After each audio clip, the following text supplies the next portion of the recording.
Assalamualaikum warahmatullahi wabarakatuh. Jumpa lagi sahabat Abdullah Sungkar Channel.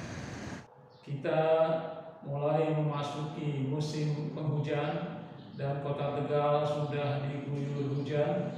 Alhamdulillah, semoga hujan itu membawa rahmat bagi kita, sayyiban nafi'an, menjadi gerimis, menjadi hujan yang membawa rahmat, yang membawa nikmat, yang membawa manfaat bagi kita semua, khususnya penduduk Kota Tegal.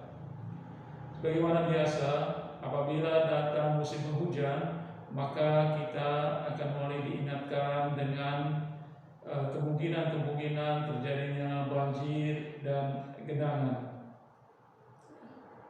Apa bedanya banjir dan genangan? Nah, ini kalau kita kembalikan kepada teori, istilahnya memang berbeda, di mana genangan itu adalah flood dan banjir itu water storm. Nah, biasanya banjir dulu kemudian meninggalkan flood, meninggalkan genangan, atau dari runoff, dari larian air hujan di permukaan yang tidak menemui kanal-kanal penyalur ke badan air tempat dia bermuara, maka juga akan terjadi genangan. Tapi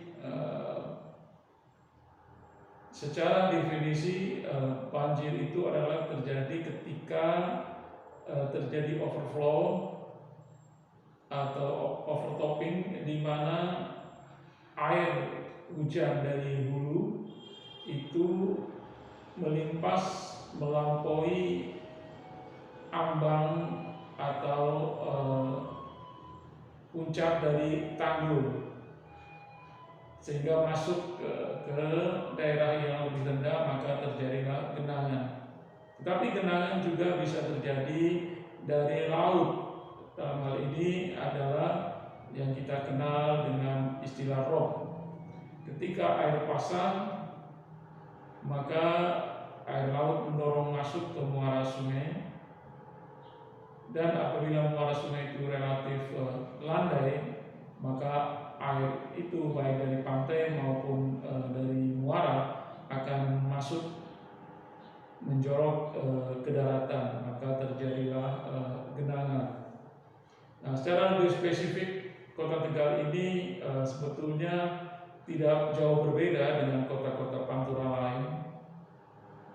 Dengan DKI Jakarta misalnya, Tegal mempunyai karakteristik air permukaan yang sama, karena dari sisi topografinya sama, beda elevasi antara laut dan daratan juga relatif kecil sudut lerengnya, dan pasang air laut juga menimbulkan drop, karakteristiknya sama. Nah, untuk Kota Tegal sendiri ada sebetulnya ada 3 macam untuk Kota Tegal ini penyebab banjir dan genangan. Pertama, yang banjir dalam pengertian water storm, itu dari air hujan yang sangat lebat di hulu, di hinterland Kota Tegal, di Kabupaten Tegal. Air masuk ke kali Gung atau Sungai Kemiri atau Gangsa, maka ketika terjadi overtopping di hulu, air itu melimpas masuk ke daratan, bergerak ke utara, maka biasanya Kecamatan Margadana terserang banjir. Sebagaimana kejadian-kejadian banjir Margadana beberapa tahun yang lampau kita saksikan bersama. Nah, mudah-mudahan tidak terulang lagi. Untuk itu perlu untuk ditanggulangi. Nah, untuk banjir Margadana, pemerintah Kota Tegal sudah membuat satu polder Bayeman, Di daerah Bayeman ada satu cekungan, kemudian cekungan itu diperdalam dan tanah dari ekskavasi itu dijadikan sebagai tanggul sehingga menyerupai danau kecil, dan air yang masuk dari selatan diintercept oleh sistem polder Bayeman ini masuk ke kanal polder. Apabila elevasi sungai lebih rendah dari elevasi banjir, maka air dilanjutkan melalui pintu air masuk ke badan sungai Gangsa. Tapi ketika badan air sungai Gangsa itu elevasinya lebih tinggi dari daratan di sekitarnya, maka air ditarik masuk ke polder, kemudian dari polder melalui sistem pompa dibuang ke Kali Gangsa. Nah, dari pengamatan saya, dan saya mewawancarai beberapa orang di sekitar polder Bayeman, memang polder Bayeman ini sudah bekerja relatif efektif. Dari lama genangan banjir yang relatif besar lebih dari 3 hari, sekarang banjir Margadana itu hanya sekitar 24 jam bila banjirnya relatif menyamai dengan debit banjir pada saat sebelum ada polder. Nah, sementara pada daerah timur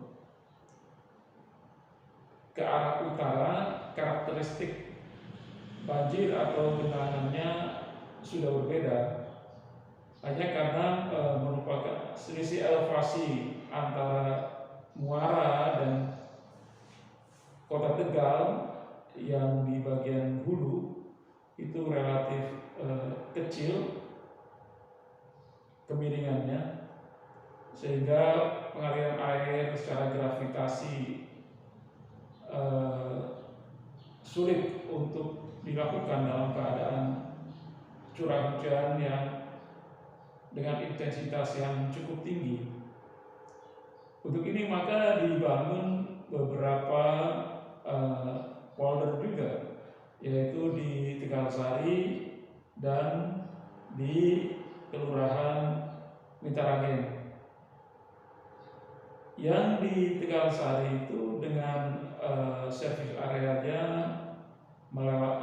meliputi Kecamatan Tegal Barat pada Kelurahan Tegalsari dan Kelurahan Kraton, yang biasanya beberapa daerah seperti di PTN Nanas, Perumahan Baru Nasri, kemudian Jalan Bawang dan sekitarnya yang merupakan langganan banjir, maka dengan adanya polder ini diharapkan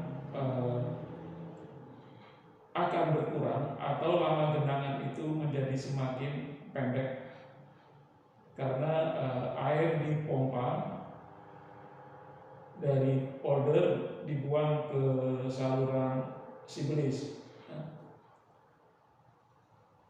Hanya masalah masih bisa terjadi ketika terjadi koinsiden dari hulu terjadi curah hujan dengan intensitas yang cukup tinggi, sementara air laut pasang, sehingga terjadi backwater. Jadi air dari laut masuk ke hulu melalui kanal Muara, sehingga mendesak air dari daratan yang akan berusaha menuju ke Muara.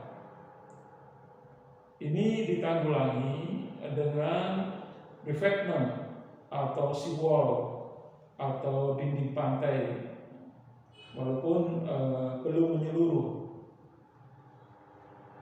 Dari sistem